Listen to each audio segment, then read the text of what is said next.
सभी को मेरा नमस्कार। मैं ज्योतिष वरदान से ज्योतिषाचार्य कल्पना राज आज आपके सामने पितृपक्ष को लेके कुछ बहुत एक इंटरेस्टेड आपको कुछ बताने जा रही हूँ कि क्यों इसमें मांगलिक कार्य अशुभ माने जाते हैं।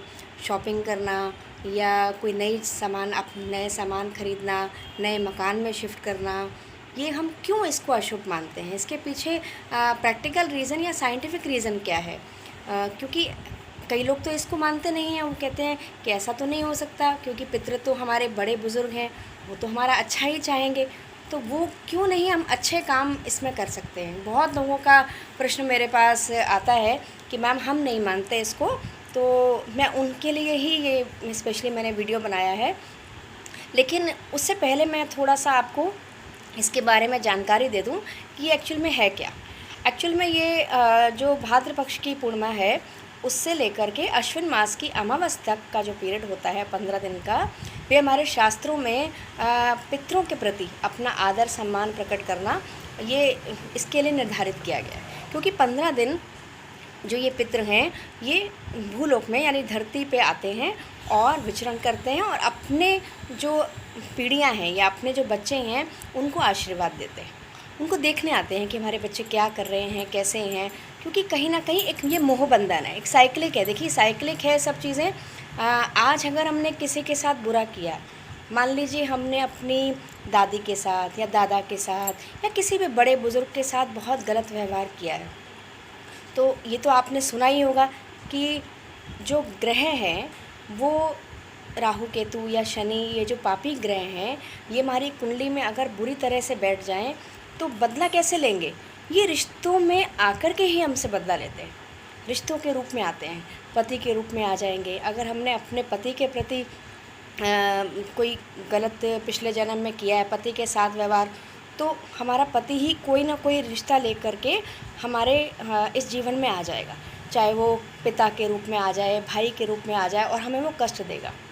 तो क्योंकि ये साइक्लिक है और ये बंधन है, कर्म बंधन है, तो जो पितृ भूलोक को छोड़ करके चले जाते हैं या जो मृत्यु को प्राप्त हो जाते हैं, तो कहीं ना कहीं उनका बंधन रहता है। वो पीछे मुड़ के देखते हैं अपने बच्चों को। और अगर हमने कोई भी उनके साथ अगर मोह बंधन रह गया है या कर्म बंधन, चाहे वो अच्छा हो या बुरा हो, तो वो रह गया है, तो क्योंकि उनकी तृप्ति नहीं होती, वो इस चक्र को हमेशा सदा इस चक्र में ही रहते हैं, उनको मोक्ष नहीं मिलता। तो इस चक्र से उनको बाहर निकालने के लिए, हालांकि ये बहुत लंबा व्याख्यान हो जाएगा, किसी और दिन भी चर्चा करूँगी। अभी तो मैं आपको सिर्फ इतना बताऊँ कि ये पितृ जो हैं ये हमारे धरती पर आते हैं अपने बच्चों को आशीर्वाद देने। इसके लिए मैं एक अलग वीडियो बनाऊँगी कि कैसे ये हम इसका कारण क्या है, कि पितरों के पीछे ये रीज़न क्या है, गरुड़ पुराण के आधार पर या और पुराणों शास्त्रों के आधार पर।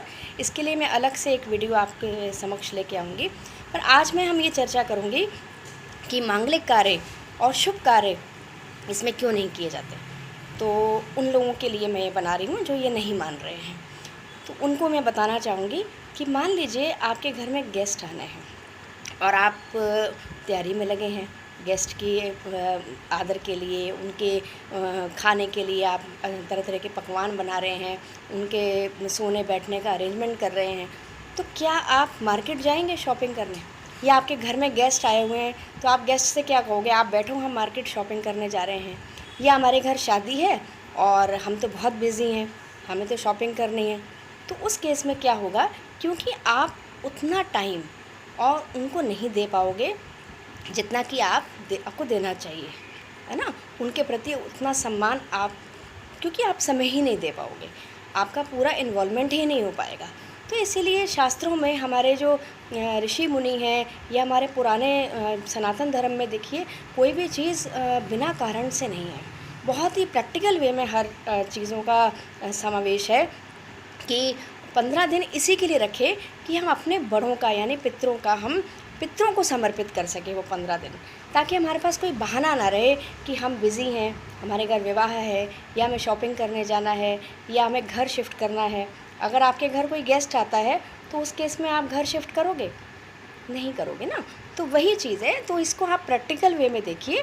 तो कुछ लोग कहते हैं कि नहीं हम मानते, क्योंकि पितृ तो हमारा अच्छा चाहेंगे, तो हम ये शादी ब्याह क्यों नहीं कर सकते। पितृ तो नहीं चाहेंगे कि हम शॉपिंग ना करें या नए नए कपड़े ना पहने, बिल्कुल ठीक बात है उनकी। जो नहीं मान रहे हैं वो भी सही हैं, वो गलत नहीं है, अपनी जगह वो ठीक है, आप बिल्कुल करिए। लेकिन क्योंकि ये एक प्रैक्टिकल पॉइंट ऑफ व्यू मैं आपके सामने रख रही हूँ, क्योंकि जब हमारे घर में कोई गेस्ट आते हैं, ये सिर्फ भावों की बात है। अगर आपके भाव हैं तो इट्स अप टू यू। कोई अशुभता नहीं होती है, अशुभ कुछ भी नहीं है, ये सब भावों का खेल है। ये हमारे भाव हैं कि हमारे घर में आए हैं, हम इस चीज़ को महसूस कर रहे हैं, हम आनंदित हो रहे हैं, हम अपने बड़े बुज़ुर्गों को प्रणाम कर रहे हैं, उनके लिए आदर सम्मान से उनको याद कर रहे हैं, उनके मंत्र पढ़ रहे हैं, या उनको दीपक जला रहे हैं दक्षिण दिशा में रोज़ उनके लिए, या हम दान कर रहे हैं। तो ये सब हमारे लिए बहुत इम्पॉर्टेंट है, ताकि अगर हम बाकी काम कर रहे हैं तो क्योंकि इसके लिए हमें समय और उतने भावों के साथ, उतनी एनर्जी के साथ हम इस काम को नहीं कर पाएंगे। इसीलिए ये 15 दिन निर्धारित किए गए। अदरवाइज़ कोई ऐसा रूल नहीं है कि अशुभ होता है, अशुभ कुछ भी नहीं है, सब शुभ है और सब मंगल है। लेकिन ये विधान है, तो कोई नहीं मानता है तो भी ठीक है, लेकिन जो मानते हैं उनको गलत ना कहिए, क्योंकि हो सकता है उन्हें कारण ना पता हो, लेकिन वो गलत नहीं है।